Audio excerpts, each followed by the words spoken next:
Dear students, welcome to my channel Sahyog IAS PCS and its platform My Answer. Today we have a question Indian Antarctic Bill 2022. एक student है उसने ये पूछा है कि sir हाल ही में जो ये बिल का ड्राफ्ट प्रिपेयर किया गया है और जिसे सरकार आने वाले सेशन में बजट सेशन में लेके आने वाली है उसके बारे में थोड़ा बताइए। डियर स्टूडेंट्स, ये बहुत इम्पॉर्टेंट बहुत सिग्निफिकेंट बिल है, specially in the field of research. ये एक ड्राफ्ट लेजिस्लेशन जो कि अप्रूव किया जा चुका है इंडियन यूनियन कैबिनेट के द्वारा।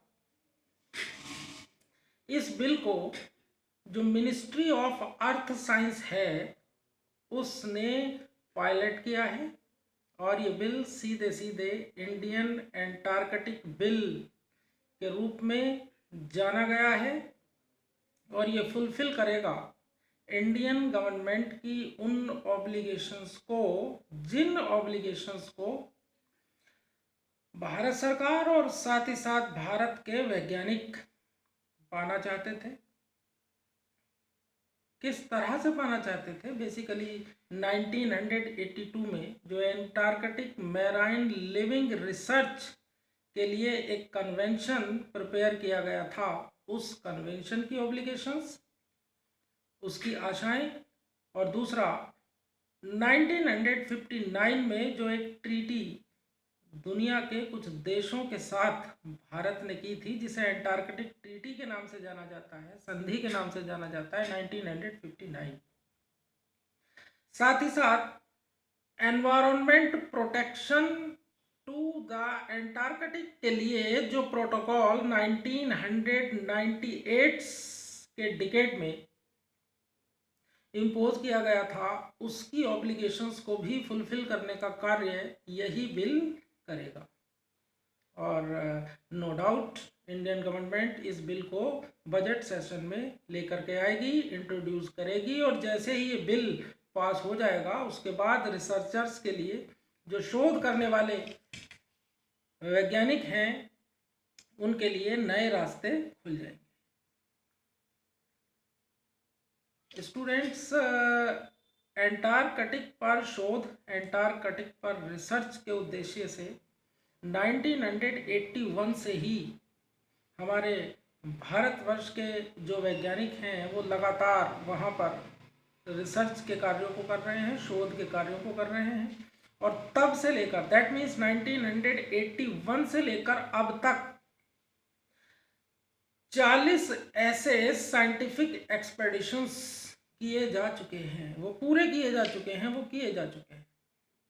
साथ ही साथ हमारे देश की सरकार वहाँ पर एंटार्कटिका में अपने इन शोध कार्यों के उद्देश्यों के को प्राप्त करने के लिए वहाँ पर कुछ रिसर्च स्टेशंस ऑलरेडी बना चुकी है।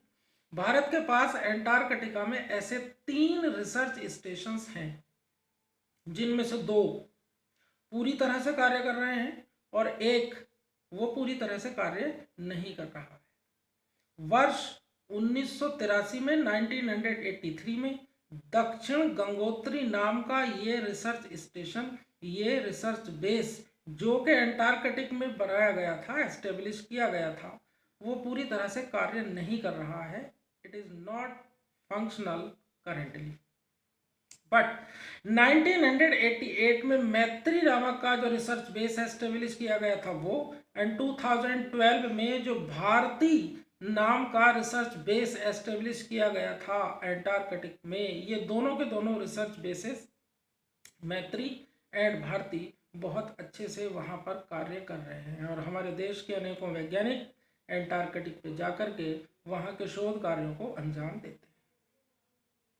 अब चूंकि समय बदलता जा रहा है और जो हमारा एनवायरनमेंट है, इस एनवायरनमेंट को लेकर के भी अनेकों कमेटीज़, रिसर्च कमेटीज़ बनती जा रही हैं और लगातार इस बात पर प्रतिक्रियाएं व्यक्त की जाती रही हैं कि भारत का जो ये मैत्रेय नामक रिसर्च बेस है अब ये आउटडेटेड हो चुका है।